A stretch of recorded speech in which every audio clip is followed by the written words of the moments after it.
Hi, welcome to my third episode of Rollin with Alan. My guest today is Shannon DeVido. She's an actress who's been in shows such as Difficult People on Hulu and Insatiable on Netflix, um, and several others. So thanks for coming on here, Shannon. Yeah, thank you so much for having me. This is super cool. Um, So, can you tell me a little bit about how you got started getting into acting, and when you found out it was something you wanted to do? Sure. I've been acting since I was a kid. I mean, I think in elementary school we had to do plays, and I always wanted to be an athlete, but turns out I was not very good at that. And so I got to do plays, and I just really fell in love with theater and just performing and singing and all of that stuff. And so I kind of did that throughout my life. And in college, I was actually a music business major. But I spent most of my time at the theater. And so when I graduated, I was like, oh no, I really probably should try to be an actor. It's what I like doing the most. And so I studied comedy and got really involved with improv and sketch and stand up. And so then I started pursuing comedy, and most of my jobs have been kind of in that vein. So it's a wild ride, my friend. So, what was it like for you, early on when you were trying to get roles on different series? It's hard. I mean, this is a hard industry for anyone, and I think that being a performer with a disability and being a woman is very challenging at times. It's still challenging. I find that the industry is getting much better, but there are still struggles. I think that everyone faces. I mean, being a woman, you're judged by your appearance every 5 seconds, and being a person with disability, it's hard to kind of get in those doors. So I've tended to make my own stuff, which is what you're doing. So that's so great. Um, uh, and I think that really that's what tends to open doors, because people get to see what you can do and what you like to do. And so I think like writing my own stuff has really kind of helped me propel my career a little bit further. So you said you do stand up. Yes, I'm very bad at it though. So I really wouldn't tell people that I do that. Okay. So what are some of your favorite things about doing comedy? I'm a improv and sketch person mostly. So I think what I love so much about it is the camaraderie that I've been able to have. I've met some of the most wonderful and talented and hilarious people through comedy, and I think that it has made me want to be better and made me excited about being there. And I just love being around those people, because it just kind of it sparks every creativity that you could ever imagine. And they're so supportive, and just you it makes you want to keep going. And I love being around them. So you've had your own YouTube series as well. Mhm. Um, can you maybe tell me a little bit about what it's called and what you were trying to do with it? Sure. It's called Stare at Shannon, and it was one of those things where I wasn't really getting a lot of jobs, and I thought, well, if people are going to stare at me, I might as well be doing something cool. So I just kind of did a lot of really random things, like I ate food in a grocery store and to see if anyone would stop me, and I went through the drive-through in my chair, and I recreated the Rocky scene where he tries to run up the steps, and just a bunch of ridiculous things that made me laugh. And It's called the Casting Society. So what was the honor that they gave you? oh, sure. Casting directors are part of the Casting Society of America, and they chose the top 20 actors of underrepresented um, people. I don't know what the right word is. But yeah, so they chose 20 of us, and I was part of it. It's like disabled people and transgender and Middle Eastern, Native American, and There's one more group, and I'm totally blanking on it at the moment. I'm so sorry. That's fine. So how did it feel to of them for them to do that? It's awesome. I mean, it's always an honor when anyone thinks that you're good at what you do. I often think I'm very bad at what I do, so it's always nice when someone tells you, "No, it's okay. You're doing all right." And I think that, yeah, I mean, I'm so honored to be on the list of with all those people. I know a lot of them, and they're all incredibly talented people. So, um, I'm very excited to be part of it. And but it is very bizarre right now to be given an honor for something that I haven't done in 9 months, really, because I haven't left my house. Yeah, I mean, it's kind of bittersweet, but also just incredibly kind, and I'm psyched to be part of it. Yeah. So like you said, like you've been at your house for a while. So like, how is I mean, how has the situation with COVID been like for you um, with I mean, everything? it's been fun, Alan. Have you had a Yeah. good time? No. Nope. Yeah, I mean, it sucks for everyone. It has not been a good time, and I just tend to yell at people about wearing masks on Oh Twitter, yeah. which is not very productive, but makes me feel good. Yeah, I mean, I don't know. I've spent a lot of time this year, though. I was working a lot on the campaign, like for Biden, and I did some raising money for other Democratic candidates. So that was really great, and it's something I feel like I don't necessarily know that I would have done if I was not stuck in my house for 9 months. I think, I mean, I would have helped with the campaign, but from to the extent that I did, I don't think that I would have. So as terrible as it's been, some really cool things have come out of it. Um. So like, what are some of those things? Well, yeah, I mean, working on the campaigns has been great. My friend Aubrey and I started this thing called Quiplash to Save America, where we play the game Quiplash. I don't know if you know that game, but if you don't, look it up. It's the most fun game ever. And we play with some of our comedian friends, and we brought in some celebrities and Democratic candidates, and uh, just tried to raise money on like playing that game and talking about the issues, and that's been great. We're doing another one this coming Wednesday to raise money for Georgia, so pretty excited about that. And yeah, I've done a lot of writing, which I haven't really had time to do. So that's been cool. And so I mean, yes, it's been terrible, and I don't want to downplay the terribleness of all of it. But it has given me a little bit of time to do things that I would never have done. Um. So like what is some of the writing that you've done? I've written a couple pilots, and I've written a bunch of sketch stuff, and I've been writing for a website called Looper, which has been pretty fun.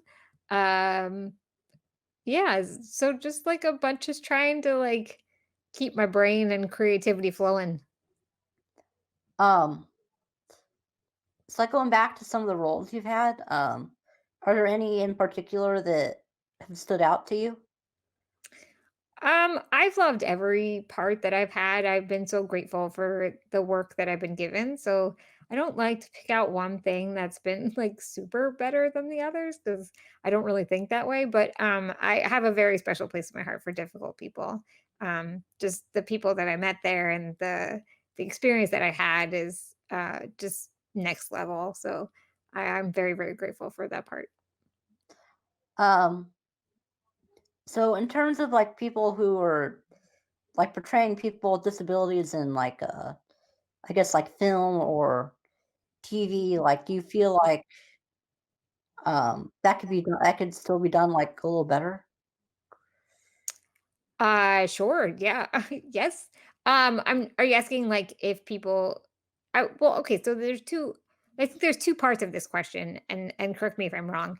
Um I think that there are people that are being portrayed in TV and film who are not cast by disabled actors, which I think is a very large problem and a systemic problem in the industry. I I don't agree with that happening, and I don't agree with it because we don't have the same level of access to the industry that other people do. If we were all on the same playing field, I wouldn't give a crap whether or not you played whoever. I mean, if I could play anything I wanted, then you can play anything you want, but that's not how the industry works at the moment. So you can't take away roles from people who don't have the same access. Also, when you have people playing authentically, you get a performance that you wouldn't get from someone who wasn't authentically cast. Like, you can do all the research you want, but you're not going to know how it feels to have to be in a wheelchair 24/7. You're not going to know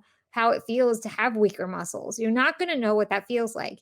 And I think that will give you such a beautiful performance that and it just more real, and we deserve to see people on screen who represent us. I think everyone deserves that. So, yeah, I think that there's room to grow, but I do think that they have gotten better. There's some really, really wonderful people who've been cast in things like, there was that movie Run that just came out, and there was a Christmas movie starring Ali Stroker, and there's uh, there's just like there's a lot of really good things happening, but we still have a ways to go.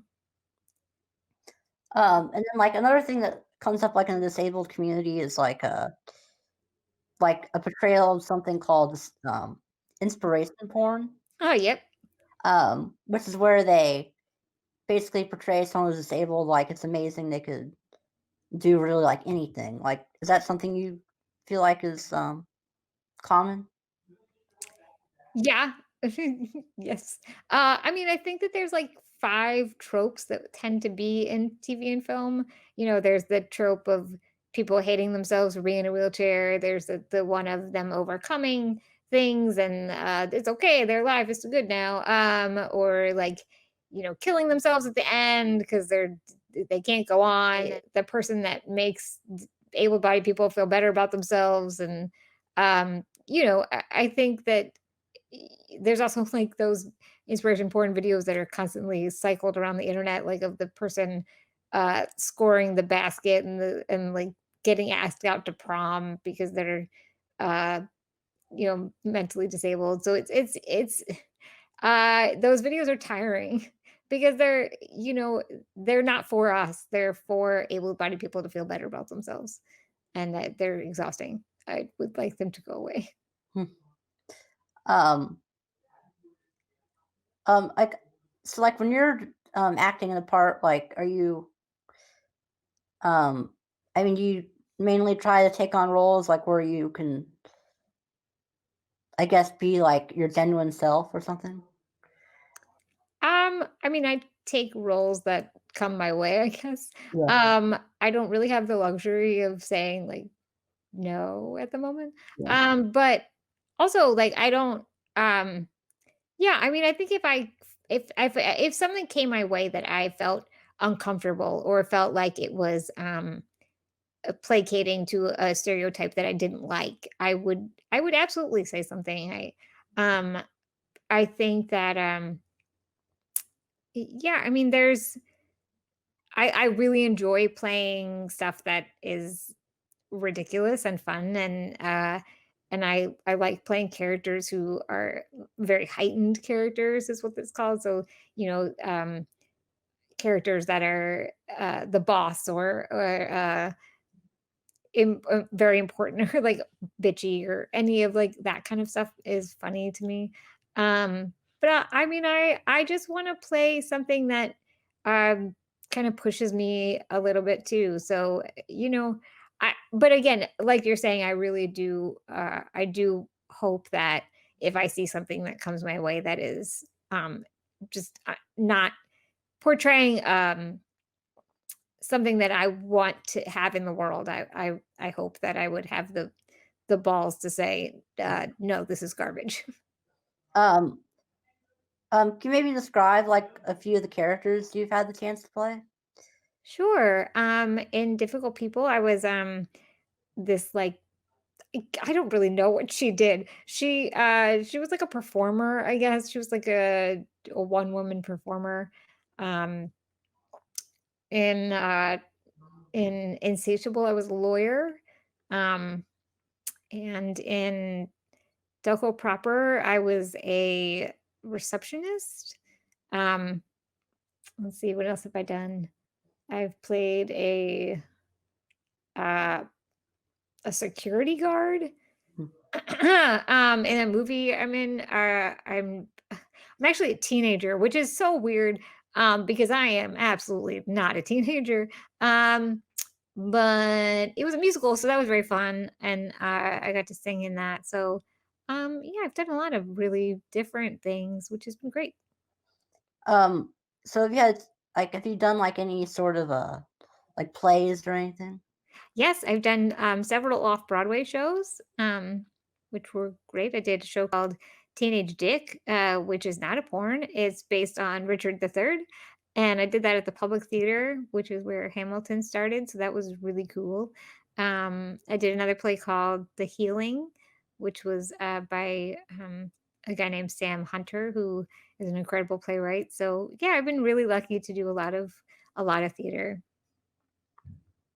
So like a few years ago, um, so like I mentioned this because like it was one of my favorite shows. You appeared like on that Larry Wilmore show Oh, yeah, that was so on fun. Comedy Central. What was that? What was that experience like? Oh my gosh, that was just a joy. I Larry Wilmore is one of the funniest people in the world and so smart, and being on that panel was just amazing. I'm pretty sure I sounded like an idiot. But I loved being part of that. It was such an important show, and I still can't believe it was canceled. Yeah, I like. I mean, I miss watching that too. But Yeah, I was so mad about it. I mean, I think especially in the past 4 years, we could have really used that show. um, so I mean, I think I'm like getting towards the end of my interview. But is there anything you might want to add or? I don't think so. I mean, I love that you're doing this, and um I think just keep making your own stuff. I think that that's so important, and I think the more we can get these stories out there and this information out there and people see it and see that we're just humans trying to do our best in the world, uh that we're gonna there everything's gonna be cool. So I really appreciate you doing this.